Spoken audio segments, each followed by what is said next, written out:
हरिओम। नमस्कार मित्रों, प्रणाम। जय श्री राम, जय बद्री केदार, जय हनुमान। मित्रों, एक बार पुनः आपका स्वागत कर रहा हूं अपने इस ज्योतिष कार्यक्रम में, जहां पर कि मैं आपको ज्योतिष से संबंधित, ग्रहों से संबंधित, आध्यात्म से संबंधित छोटी छोटी और बड़ी महत्वपूर्ण जानकारियां उपलब्ध कराता हूं। आज मित्रों, इसी कड़ी में बात करूंगा राहु ग्रह से संबंधित होने वाले जो फल होते हैं, या यूं कहें कि राहु ग्रह के साथ जब कोई अन्य ग्रह युति बनाता है तो फिर कैसा उसका फल मिलता है, कैसे योग वह होते हैं, उन सब विषयों के बारे में विस्तार से चर्चा करूंगा।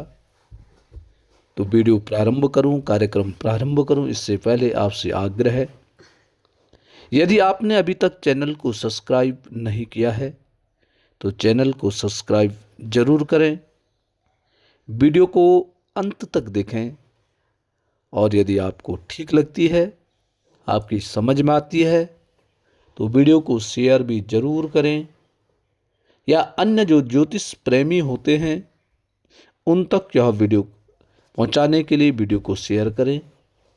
साथ में मित्रों, लाइक और कमेंट के माध्यम से भी वीडियो का समर्थन अवश्य करें। मित्रों, राहु ग्रह, कई वीडियो मैंने राहु ग्रह से संबंधित बनाई हैं। उनसे थोड़ा सा भिन्न राहु ग्रह के बारे में आज मैं जो बताऊंगा वह है कि राहु ग्रह के साथ जब दूसरा ग्रह मिल जाता है, या राहु जब दूसरे ग्रह के साथ युति बना देता है, तो अक्सर राहु जिस भी ग्रह के साथ चले जाता है तो एक श्रापित योग बना देता है। अर्थात उस ग्रह की जो गुणता है, गुणवत्ता है, उसको भी कम करने का काम राहु करने लग जाता है। अब सबसे पहले सबसे खराब योग बनता है राहु के साथ चंद्रमा की युति में बनता है। चंद्रमा जो ग्रह है वो मन का कारक है, मां का प्रतीक भी होता है, या स्त्रियों का प्रतीक भी होता है।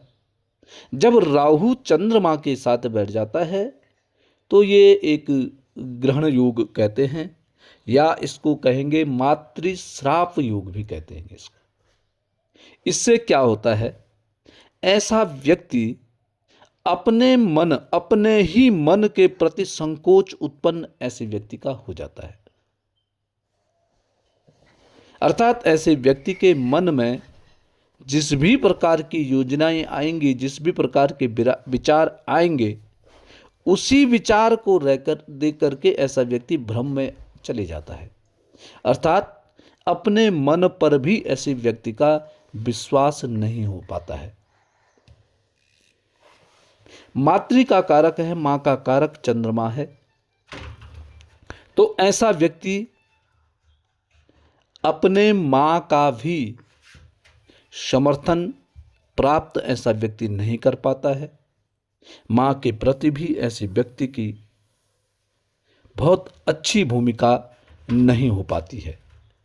कितना भी प्रयास ऐसा व्यक्ति अपनी मां की सेवा की करे या मां की भलाई से संबंधित कार्य में करे, परंतु कोई न कोई बात ऐसी आ ही जाती है जिससे कि ऐसा व्यक्ति पुनः पीछे हट जाता है। तो राहु और चंद्रमा की जब युति होती है तो अक्सर ऐसी स्थिति पैदा होती है। दूसरा है राहु के साथ मंगल की युति। राहु और मंगल जब दोनों साथ हो जाते हैं, इसको कहते हैं अंगारक योग।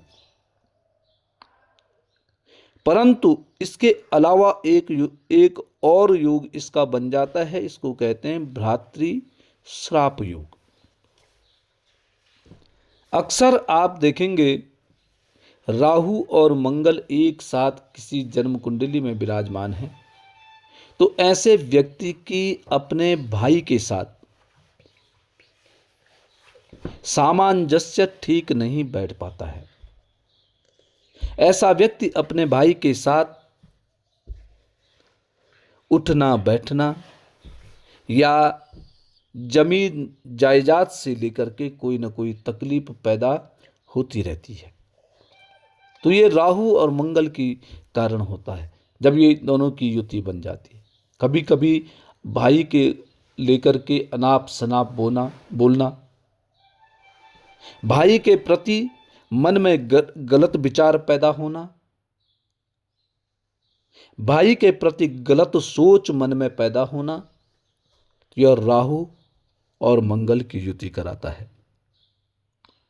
राहु के साथ शनि, जिन व्यक्तियों के राहु के साथ शनि की युति बन रही है और मुख्यतः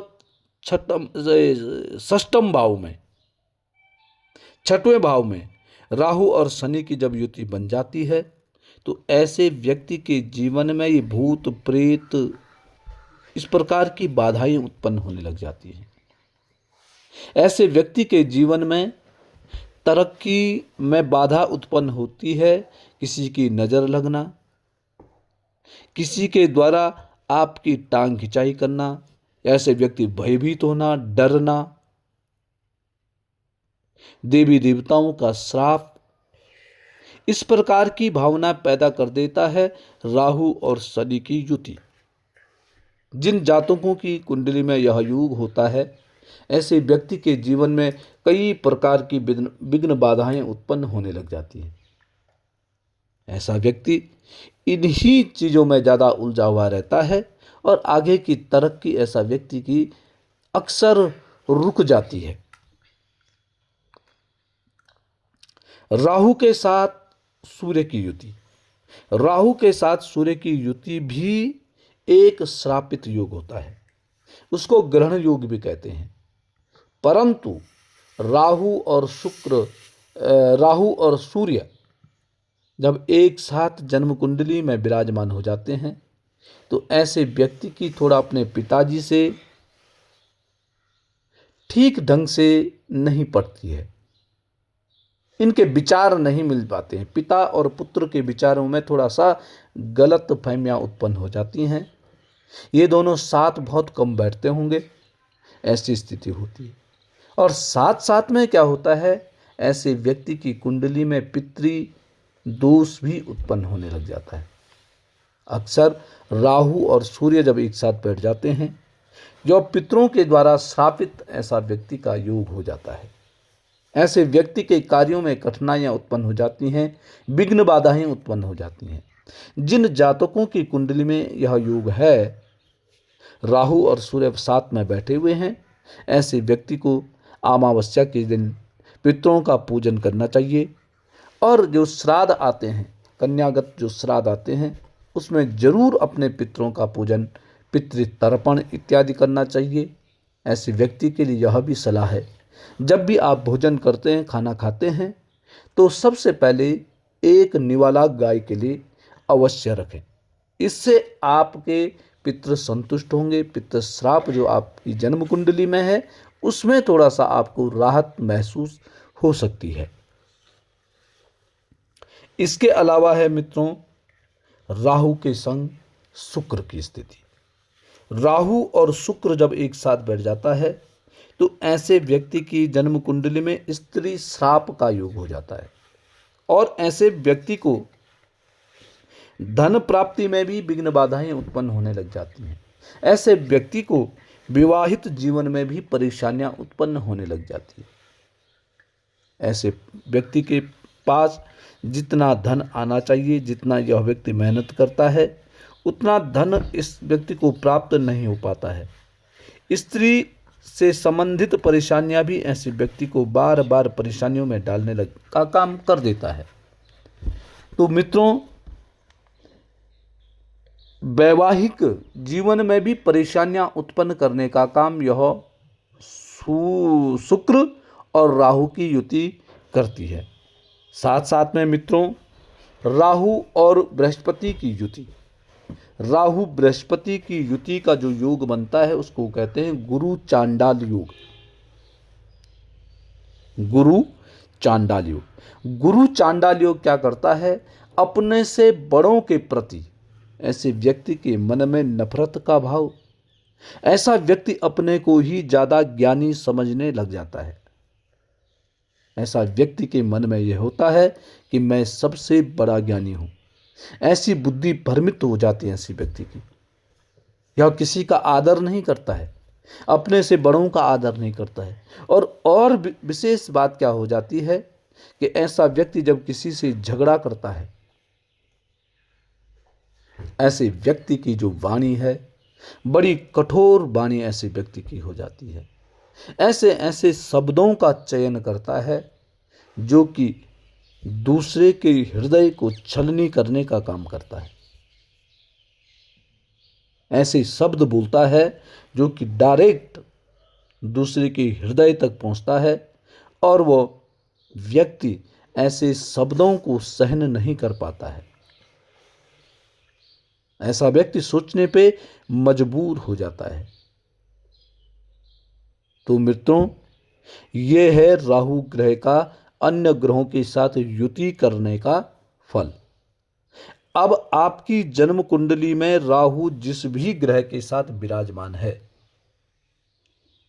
जिस भी ग्रह के साथ युति बना रहा है, आपने उस ग्रह से संबंधित जो फल मैंने आपको बताए हैं उसमें सोच समझ करके कार्य करने की आपको आवश्यकता है।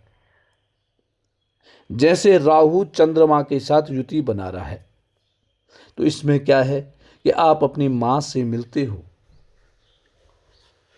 अपनी मां से वार्तालाप करते हैं, तो जब वो कुछ कह रही हैं तो बड़े ठंडे दिमाग से आपको सोचना है, उसमें अपना मन बहुत ज्यादा प्रयोग नहीं करना है। ऐसे ही जिस भी विषय में है, पिता से संबंधित है, सूर्य राहु साथ है, पिता से संबंधित यदि आप बात कर रहे हैं, उनके प्रति सोच रहे हैं, तो अब जरूर आप यह याद रखिएगा कि मेरी जन्म कुंडली में इस प्रकार का योग भी बन रहा है। राहु शुक्र की युति बन रही है। जरूर आप सोचिए कि स्त्री के साथ, अपनी पत्नी के साथ जो मैं कर रहा हूं उसमें कहीं उसको दुख पैदा न हो। तो मित्रों, ये थी आज की जानकारी। आज के लिए बस इतना ही।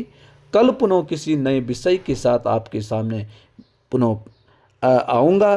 तब तक के लिए नमस्कार, प्रणाम। जय श्री राम, जय बद्री केदार, जय हनुमान।